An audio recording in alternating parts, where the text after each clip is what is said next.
Good afternoon, good morning, good evening, everybody. It is Monday, January 12th, and you know what that means. It is time for the High Risk Wrestling Podcast. Wrestling Recap. I am your host, Jeremy Pierce. Welcome, one and all. You know you can check out the socials, Charismatic Creations on Facebook and YouTube, Charismatic_Creations52 on Instagram, and of course the 215 on Twitter. And without further ado, let's get into the news. YouTuber BDE has officially signed with TNA Wrestling. A lifelong fan, has accomplished his dream. He has wrestled before for them, which is pretty solid. Never give up on your dreams. The judge has denied WWE's attempt to dismiss their slip and fall case from that Smackdown injury for a fan. The fan's last name is Trosh. First name is Theodora Trosh. This occurred at a Smackdown in Uncaseville, Connecticut. He was working for a contractor, Complete Labor and Staffing, and slipped and fell on some debris. He's still in the WWE.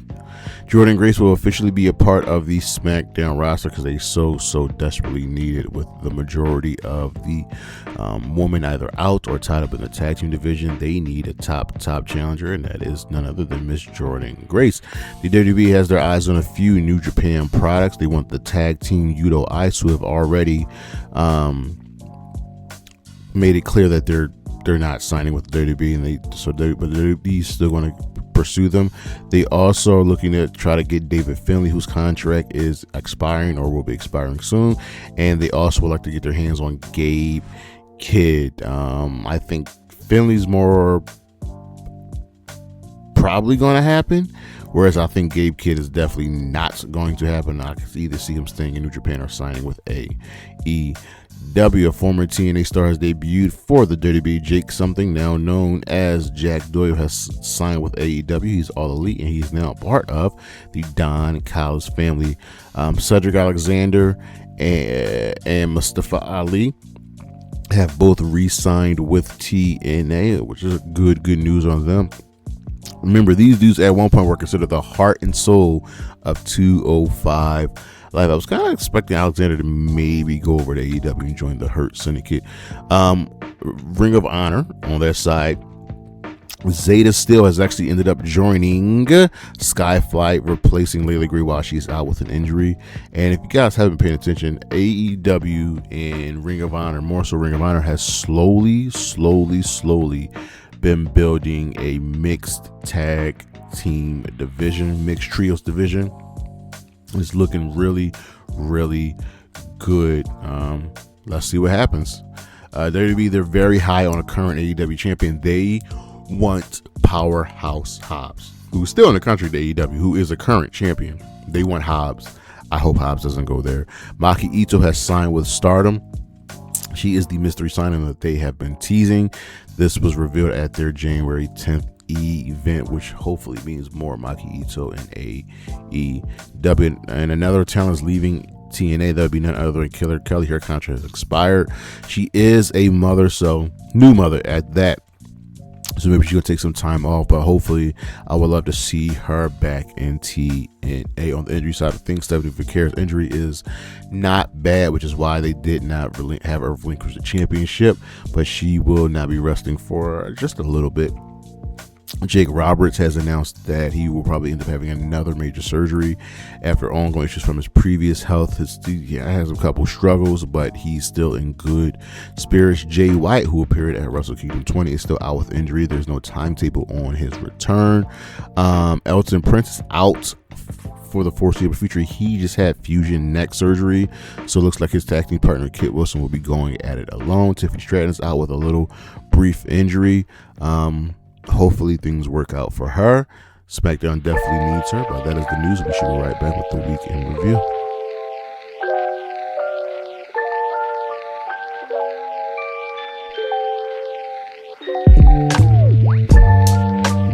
All right, you know how we do with the week in review. We always start off with Monday Night Raw, and this show gets a fist. This was the CM Punk Bron Breakker match, main event. So we open up, of course, with well, no talking this time, surprisingly. So now, of course, we open up with the women's tag team title match with the Kabuki Warriors defending against Rhea. And we got new champions, ladies and gentlemen. Rhea Ripley and Io Sky are your new tag team champions. This was a fine match.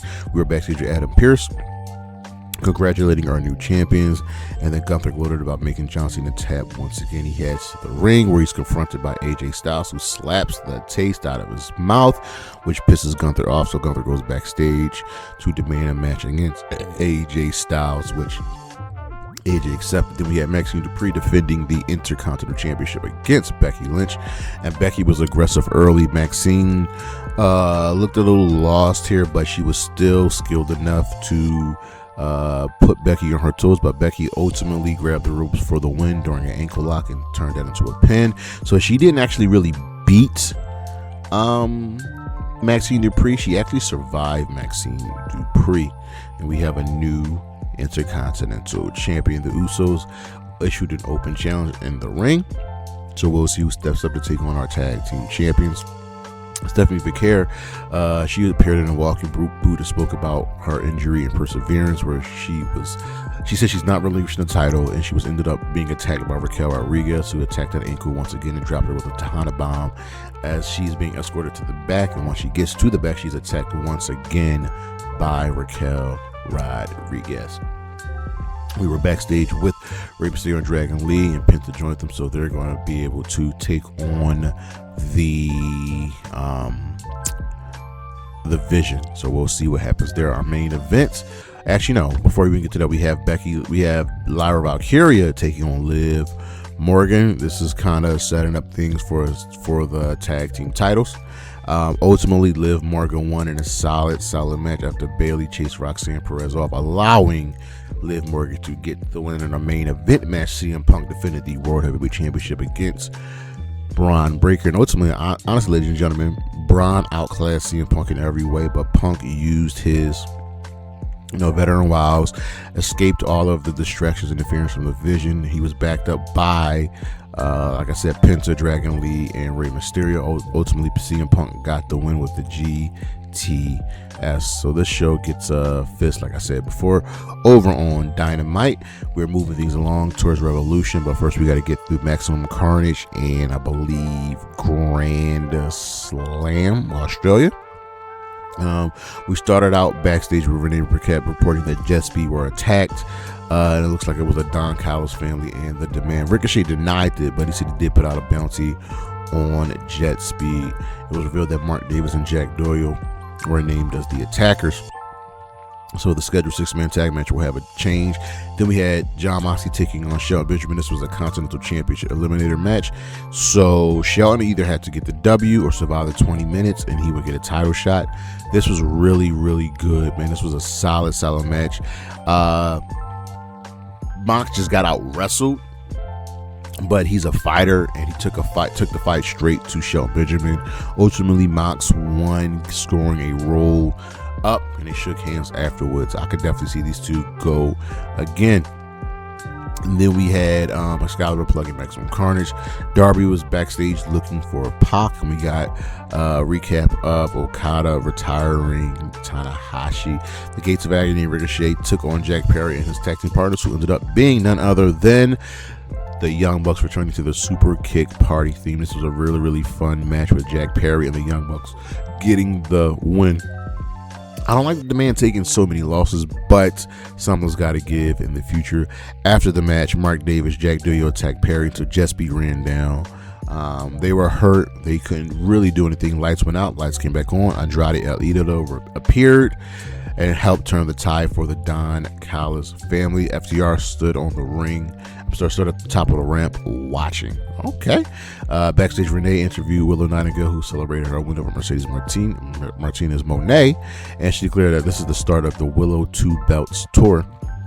Because then we go to the ring, and Willow is joined by her tag team partner, Chris Statlander, tag team partner Harley Cameron and Chris Statlander, and they were talking about the celebration and being champion, and she called out Mercedes, says, "Let me know you're going to come out."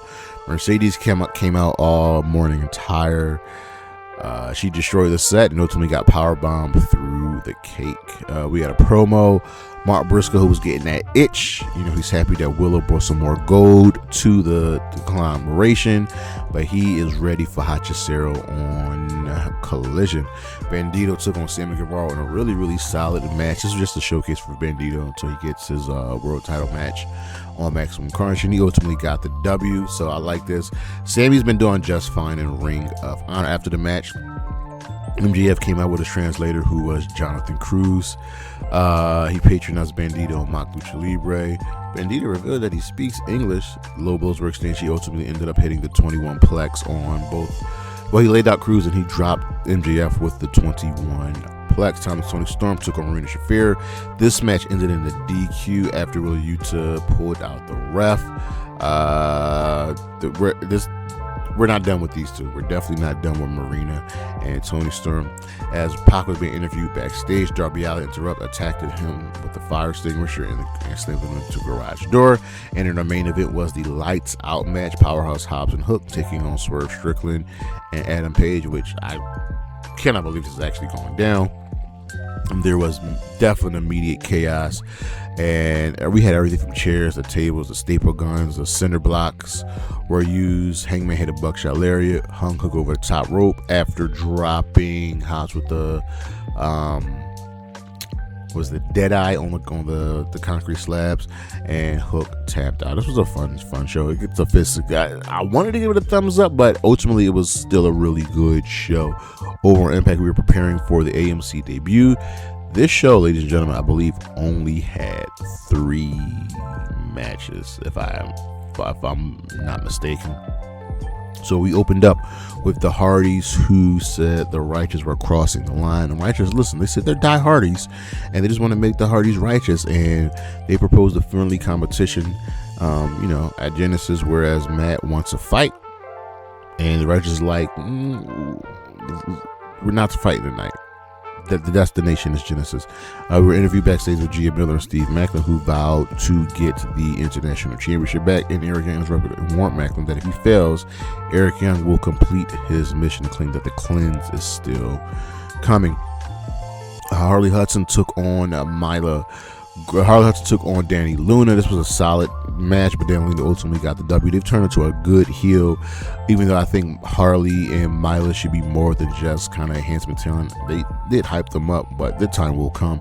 After the match, Danny attacked Mila, took out Harley. Lei Yingling ran in for the save, but Danny attacked her, as well as Zaya Brookside finally tried to make the save, but got taken down too. So Danny Luna took out 4 women. They really hyping her up. Becky with Ryan Nemeth, who tried to apologize to the Mara today, and then he attempted to flirt with her, but she rejected him and dropped him with a super kick as he walked away. Order 4 were searching for Agent Zero, and Elijah appeared holding his guitar.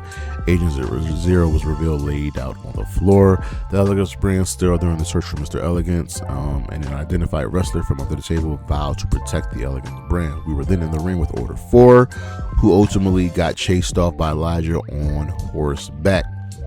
And then we had the International Championship match, which ended in DQ. So Steve Macklin still doesn't have the championship. Ariana Grace raked Macklin's eyes. Team NXT attacked Steve Macklin after the match. Then we had the System teaming up for the last time with JDC as he took on Matt, Jeff, Leon Slater, and Cedric Alexander. The System ultimately lost, but this was still a fun match. We ended up at the end of the show with the World Championship contract signing. Nick Nemeth arrived with his Collier shotgun trophy. He says, "I am still here watching, waiting to cash in after you two destroy each other." But Santana and Cass signed the contract. Over on SmackDown, this show gets a thumbs up only for the result of the main event, ladies and gentlemen. Will Drew finally do it? So we opened up with Randy Orton and Trick and Miz. So Randy was in the ring, who was confronted by Trick, who slapped the mic out of his hand, who was shocked that he slapped it out so far. He got dropped with an RKO. Then the Miz tried attacking. He got dropped. Okay, we'll see what's going on as Randy's going to the back. Phoenix made his way to the ring, who ultimately ended up losing to Trick Williams. So It was fine. Like, you knew Trick was going to win. I just don't like where they're going with Rey Fenix. How does it feel now, buddy, being in the WWE? Julia was interviewed backstage with her associate Kiana, and Julia said that the U.S. title is back to where it belonged. Kiana called Julia a disruptor and praised Alexa Bliss as a legend, but will vow to make an example out of her. Please do. Damian Priest confronted Drew, saying, "Listen, I won my war with Aleister Black, and I'm coming for the WWE Championship." And Drew was like, nah. But Priest was like, "Listen, what happened the last time we were in the ring and faced off against each other?" And Drew held up Dusty Rhodes' gold watch. So we shall see. Alexa Bliss vowed to win a Nia and Lash mocked her. U.S. title was next, and Julia ultimately got the W after Lash Legend shoved Alexa off the top rope. Charlotte wasn't there because she was sick. Julia won with the Northern Lights bomb. Julia should have really ran through Alexa. Nick Aldis was backstage and announced that Jordynne Grace is officially part of SmackDown. Chelsea Green demanded a U.S. title match, and Alba Fire mouthed off to Jordynne Grace. Now they're going to face each other one-on-one. Kit Wilson complained about toxic masculinity. Yeah, that's what I wanted to say. Matt Cardona is happy to be back after 5 years away. He reinvented himself because he's Matt Cardona now and not Zack Ryder. And he said he's come back for the WWE Championship. And Cody said, "All right, after I'm done with Drew, I'll be finished with you." The YS6, Uncle Howdy mocked Solo, and he warned that it was time to chop down Solo's family tree.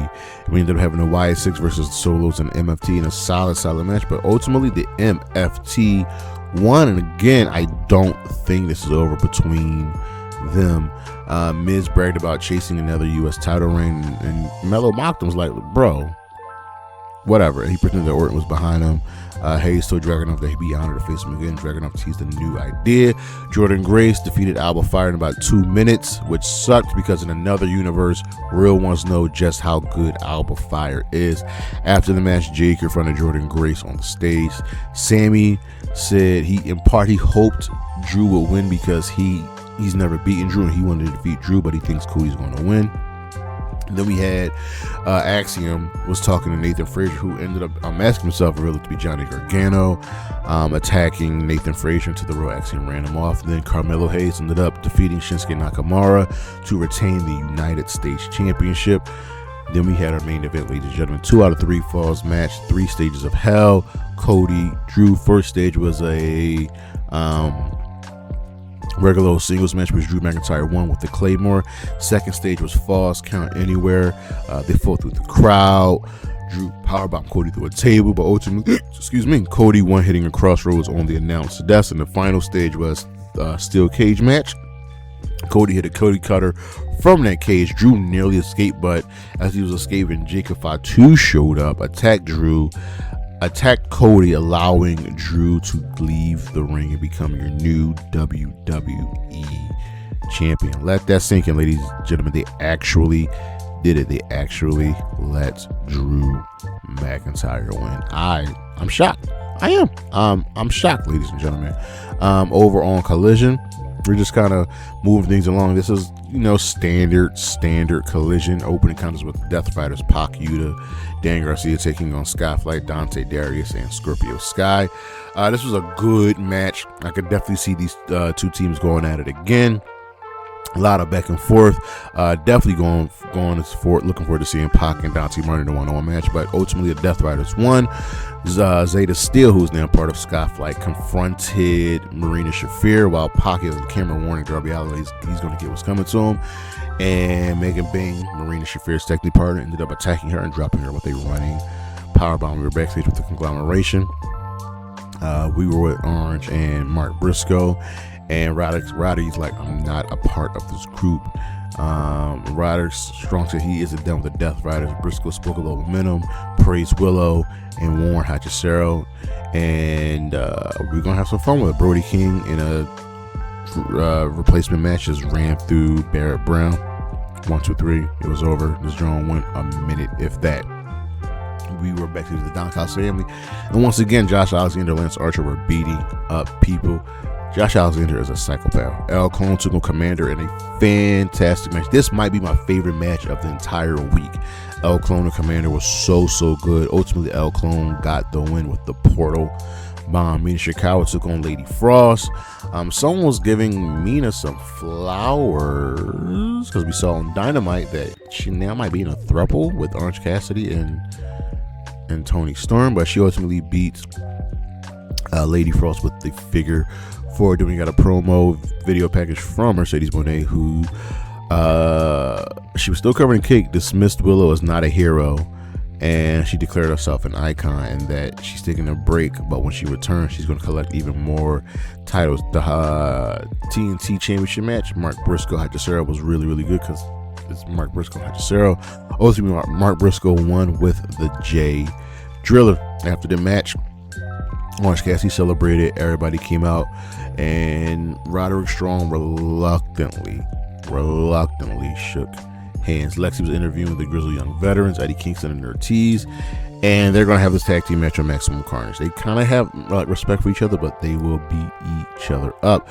Vert, Vixie, Heian, and Maya Road took on the Babes of Wrath and Chris Statlander. And listen, they got time to shine. Solid match, but you knew that the champions were going to win. That's exactly what they did. As the champions were posing with their belts after the match, Thekla appeared, criticized the unity that I don't need friends because I got my sisters, and we will get this 3-on-3 match on Dynamite Maximum Carnage.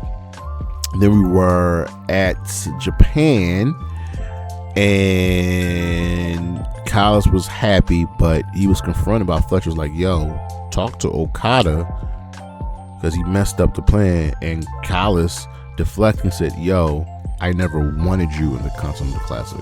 I wanted you to focus on the TNT Championship. So don't worry about Okada. He's the one that lost the championship. Let's go and get you the TNT title. Okay. Proto Okada, maybe not going down. Main event was the Demand taking on Jet Speed and Anthony Bowens, and I knew when this match was announced that the Demand were going to win because the Demand ultimately won this match in a solid main event. It was more about the angle after the match.